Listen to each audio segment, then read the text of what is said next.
ఇక కాపు ఉద్యమాన్ని అణచివేసిన చంద్రబాబుతో పవన్ కళ్యాణ్ జతకడతారా అంటూ మాజీ మంత్రి వైసీపీ నేత ముద్రగడ పద్మనాభం ప్రశ్నించారు.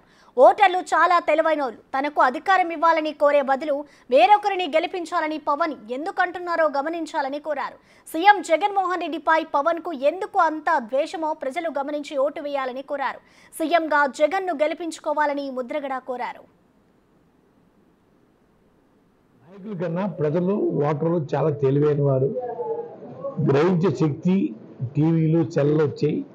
అయ్యా ఎవరు ఏంటో ఆలోచన చేయండి అయ్యా, చేసి అయ్యా వీళ్ళు దేనికోసం వస్తున్నారు, ఎందుకు జగన్మోహన్ రెడ్డి తిరుగుతున్నారు అన్నది అర్థం చేసుకోవాలి. మీరు ఎందుకంత ఆవేశం, ఎందుకంత కోపం వారి మీద? మామూలుగా అడుక్కోవాలండి, నాకు ఓటేయండి నేను సేవ చేస్తానని చెప్పి అడుక్కోవాలి తప్ప జగన్మోహన్ రెడ్డి గారిని కసిగా కోపంగా ఆవేశంగా మాట్లాడవలసిన అవసరం ఎందుకు వచ్చింది అన్నది మీరు కొంచెం గ్రహించుకోండి అన్నయ్య.